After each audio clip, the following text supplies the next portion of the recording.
Hi there, welcome to Revelation TV and today's programme, Get Well, Stay Well. Delighted to be joined by Felicity. How are you? I'm great, Si. Fresh from the garden and all those beautiful things we're growing there. And is that today's subject, Felicity? I think we should talk about gardens today, yes, and all the homegrown fruit and vegetables. Just to explain to our viewers the importance of how important it is for us to look after ourselves and what we eat. Well, the great thing is that nobody else is doing it for us, so we have to start really waking up, realizing that we're living in a very corrupt and polluted world, and that the soil is also very deficient. So that, you know, in the Bible we're told that we should rest the soil every 7th year, and nobody's doing that. They're all, you know, trying to make as much money as they can from agriculture. And so unfortunately our soil has become really deficient, and we need to make sure that we're getting selenium and zinc and all the good things, as well as the potassium and the nitrogen and the phosphate, which is the usual fertilizer. So when we start growing our own fruit and vegetables, we can really put in the nutrients that we know we need. Excellent. Well, that's a nice little introduction, Felicity, for our first clip. Let's see our first clip, which is called Grow Hundreds of Carrots in One Pot. Gardeners around the world can hardly contain themselves. People are using all kinds of containers in all kinds of spaces to grow all kinds of vegetables. The world is experiencing an explosion of growth due to renewed interest in gardening at home, and for some very good reasons. More and more people want to eat healthy and save money, feeding a growing trend to grow food right at home. The problem is that the typical garden container produces very little food, and here's why: limited plant space. Gardeners must plant many containers if they want to grow a lot of food, which costs more money and takes up more space. Root-bound plants. Plant roots will circle and quickly fill every inch of a pot searching for nutrients, which severely inhibits plant growth and production. Frequent watering. Typical garden containers need a lot of water, sometimes several times a day in the heat of summer. The solution? Miracle pots. Imagine growing hundreds of tomatoes, peppers, and eggplant using only one container, or grow thousands of peas and beans right in your own backyard with just one pot. Miracle pots will transform any patio, deck, backyard, or rooftop into a bountiful showcase of vegetables that your whole family can enjoy year after year. Wow, that's very, very impressive, isn't it? Amazing, isn't it? They're wonderful little containers. You can grow so much. You can have a variety, or you could have a container for each particular vegetable. And yeah, it really works. And I've seen vertical ones as well. So if people just have a wall, you can actually put a container that goes up the wall, and you can grow, say, tomatoes. And they go really well, and of course they get all the sunshine if you've got a south-facing wall. Where is a good place for our viewers to start growing? What's the best thing to start growing? Well, the thing is really to go to the garden centre and ask them, tell them what you want to achieve, and then you'll get a gardener with years and years of experience who will actually tell you what you can do in the soil you have got, or if you're going to grow in a window box, or you're going to grow in tubs, whatever you're going to do. But the thing is that, you know, nature will always continue to grow. All we have to do is sow the seed and water it. And it's amazing how the garden will just continue. Now, how do we know how much water we need to put into our plants? Well, the plants have different needs, obviously. Like the aloe only needs very little, and some plants need a lot. So again, if water is a problem, then you've got to choose. This is again where the garden centre will advise you. If you're in a drought area, then they will advise you to grow certain type of produce. You have to really learn from where you are and who is growing there. You know, go to the organic shop as well, see who's growing their stuff, the produce there, and then get to know the grower. And they, of course, they're doing it for a livelihood, so they're going to give you the right advice for that area, for that season. And also it's community as well, isn't it? It's bringing people together. Well, that's the lovely thing, that you know, you get to know the other people who are growing around you as well. And you can share the produce as well, which is good. So if you have a particularly green thumb at growing one type of produce, then you can befriend someone else who's growing a different type, and you can share. And of course, then you can sell as well. If you remember, we had Christina on a few weeks ago, and Christina started with just 12 friends in her living room. They all wanted to grow decent, fresh fruit and vegetables, and they decided that they would sort of cooperate together and make a cooperativa or a cooperative.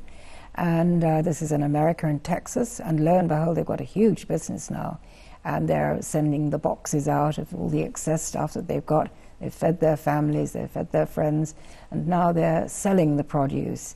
And people will pay to have something that's been grown without the fertilizers and the pesticides and all the chemicals put over them.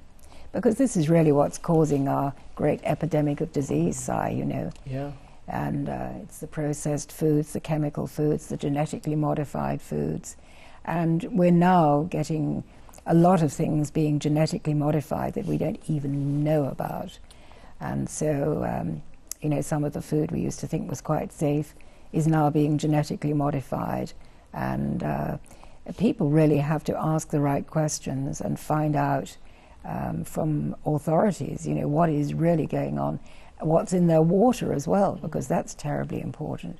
So whether you're on well water or you're on public supply of water, there can be fluoride, chlorine, all kinds of things. And how can we protect ourselves from bad water? Well, the best thing to do is buy a distiller, and certainly to use a distiller for about 3 years to detox from the heavy metals, the mercury, the amalgams, all the things that are in the body.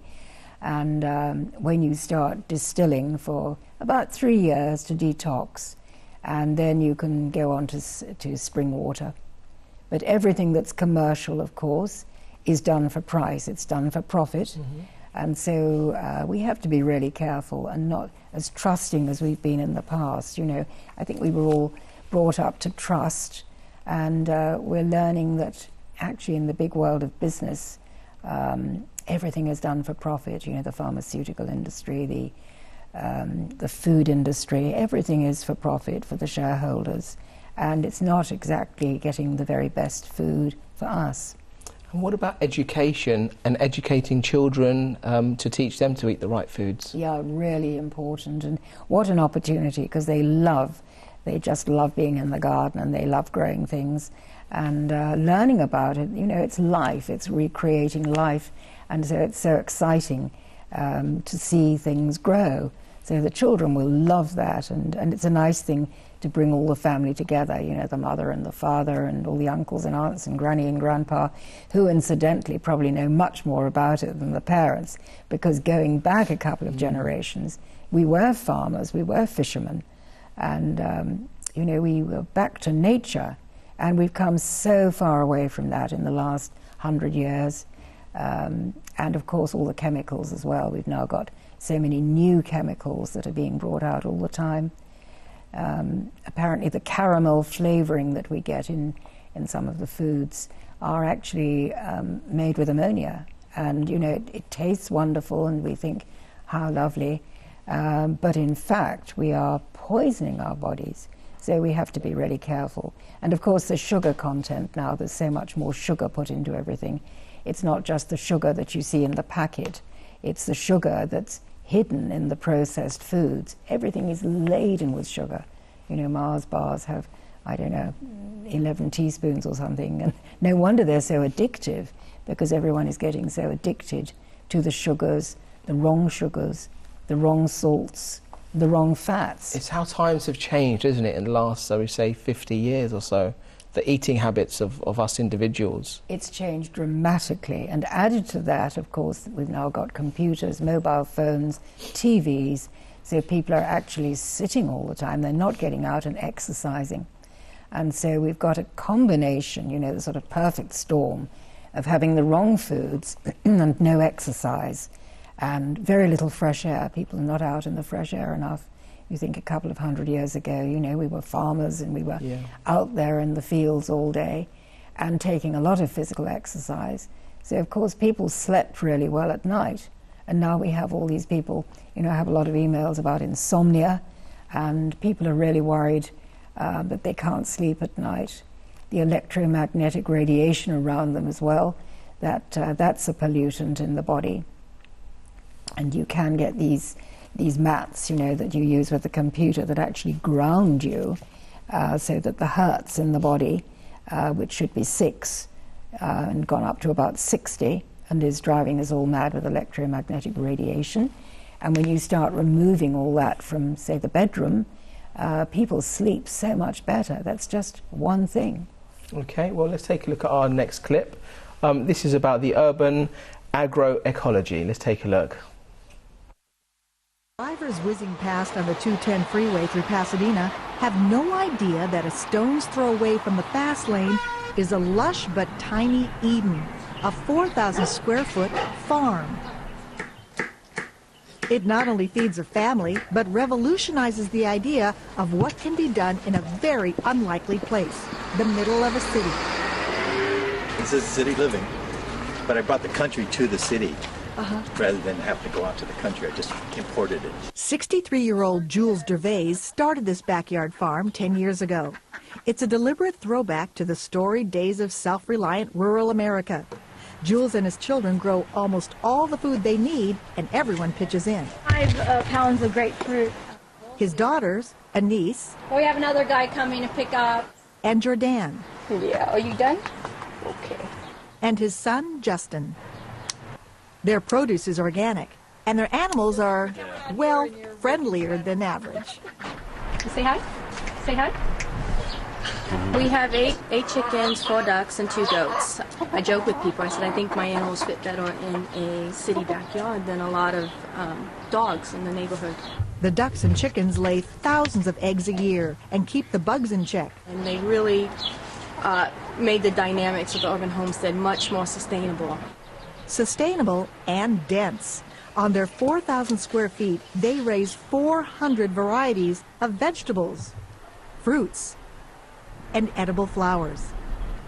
6,000 pounds a year, enough to feed themselves with plenty left over. And with the current passion at high-end restaurants for local pesticide-free produce, chefs are literally beating a path to their door. Hi, how are you Hello, doing? good. How are you doing? So we have your order for today. Oh, wonderful. And then I'll get your sorrel here. Stuff is really good. So what are you going to do with the sorrel? I'm going to use it to make a really nice relish with cucumber for a salmon dish. The family makes about $20,000 a year from their front porch sales. They use it to buy the crops they can't grow, like wheat, rice, and oats. I would say at the beginning, I didn't really believe I could do it. I had some doubts because I kept thinking, this place is too small. There's no way that we're going to be able to feed ourselves. Plus, I never thought we could even grow the vegetables for the market. So how did this experiment in independent living begin? It all began 10 years ago when Jules bought some taco shells for dinner. He learned too late that the shells were being recalled because they had been made by mistake with genetically modified corn. When I thought about putting this food in my children's mouth, and they were depending on me to give them good stuff, I mean, they'll take whatever their parent, any child would take what a parent hands them. They'll say, it comes from my mom or dad. And I couldn't afford to be in that position of giving them bad stuff. Now, a decade later, this radical foodie has succeeded in going off the grid. He calls his lifestyle the path to freedom. And what did family think of that whole approach? They thought it was strange.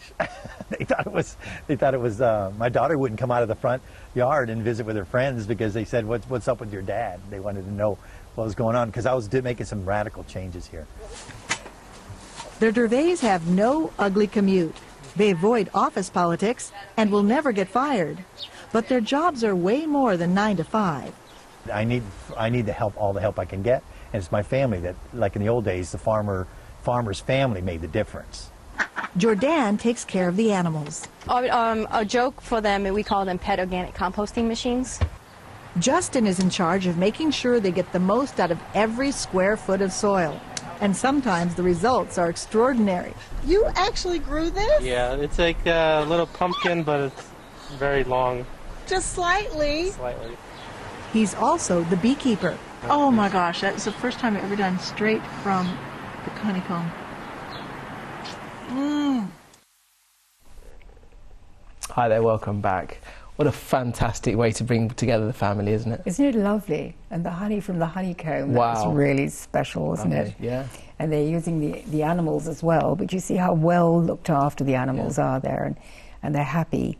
And the whole family are involved. It's really exciting. And it's obviously something that the children must have grown up with their father working on something like that, isn't it? You realise that the daughter at first thought it was rather weird and didn't want her friends coming around. The dad was just so uncool. That's but it's right. incredible how they've all got dedicated, and he needs them, and it's lovely, it's beautiful. Yes, it's all working together, and then I think they're going to end up making a village by having several other families who are going to come as well. And it's so near the road, you see, that's amazing that this highway is going by. But it's higher up, so the pollution is not affecting them so much. But, you know, you really notice when you're up in the mountains here, where I am particularly, the air is so clear, it's so pure, and it makes such a difference. So the air and the water has to be right, and the soil has to be right. So he's using his own compost, you see. So you become self-reliant, and that really is self-empowering, isn't it? He's not only protecting his family, but he's turned this into a business, and he's getting other restaurants to come and get their produce from him. Yes, because the best restaurants use lovely organic stuff now, and it's amazing. There's a terrific sea change at the moment of people going back to using the good foods that God has provided for us. You can't beat it. Okay, well, let's take a look at our final clip for today. This is all about growing your own food. Let's take a look. Jules prides himself on his gourmet compost. Yummy, yummy. Only worms could love them. Could love this. Rotten stuff.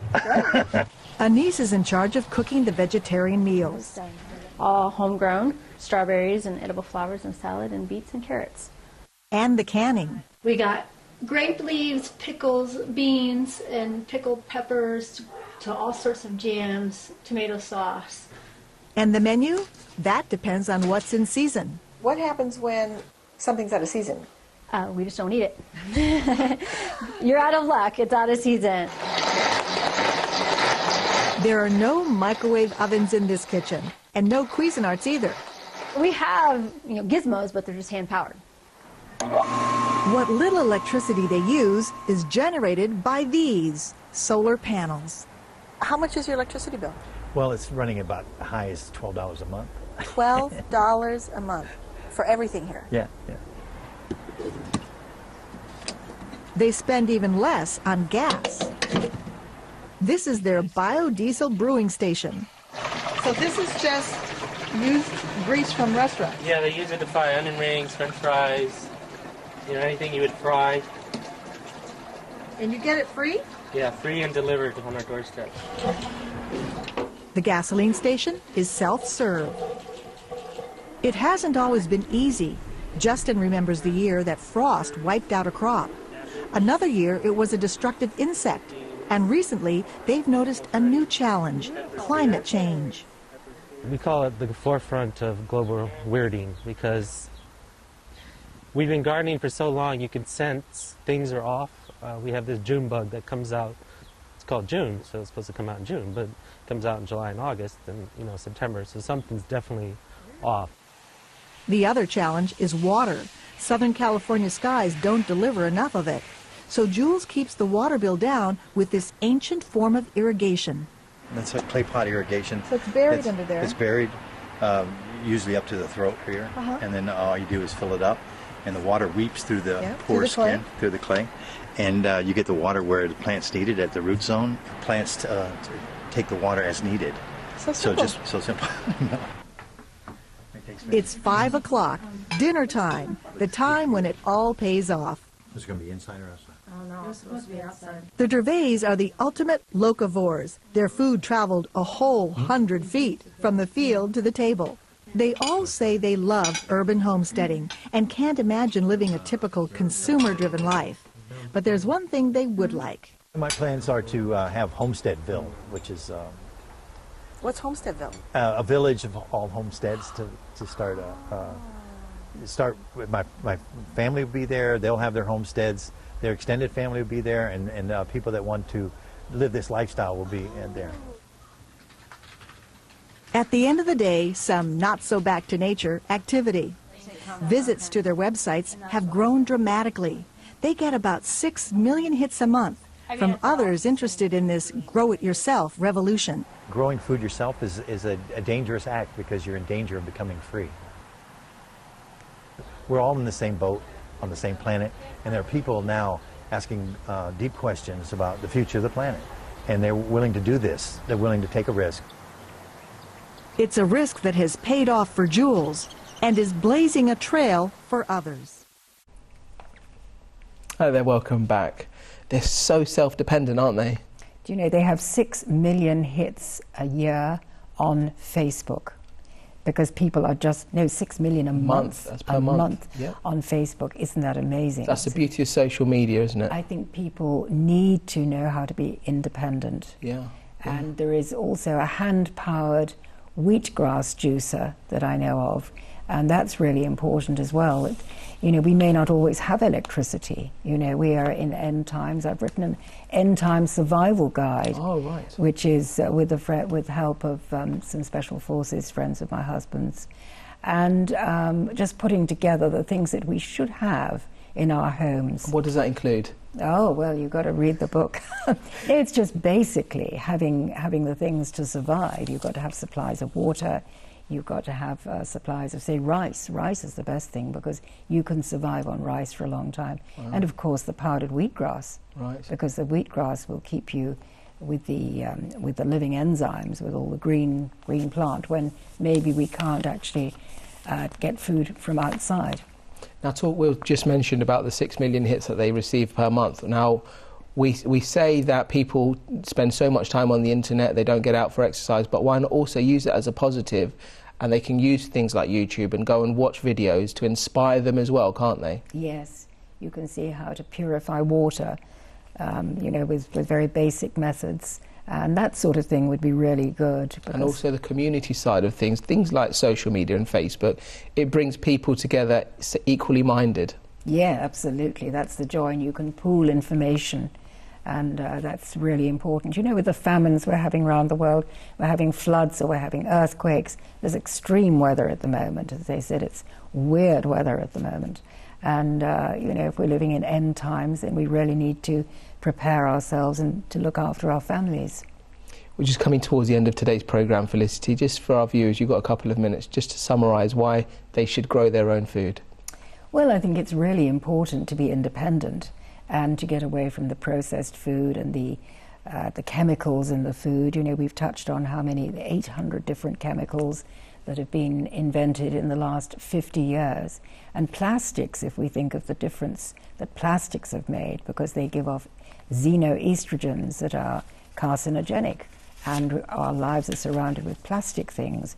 We wear petrochemical-derived clothes. If we buy nylon clothes, terylene clothes, it's all petrochemicals. And Dr. Brian Clement wrote a very good book called Killer Clothes.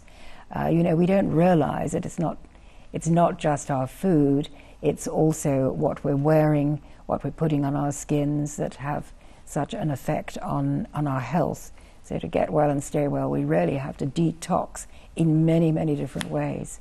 Okay, Felicity, we've come towards the end of today's programme. Thank you so much for joining us once again. Viewers, I'd just like to summarise the importance of growing your own food. It helps your nutrition, to exercise, the community, brings community people together. It's great for the environment, and it's fantastic for your children as well to get involved. So thank you, viewers, for joining us today. Please stay tuned to Revelation TV, and we'll see you soon. Take care and God bless. Take care. Bye.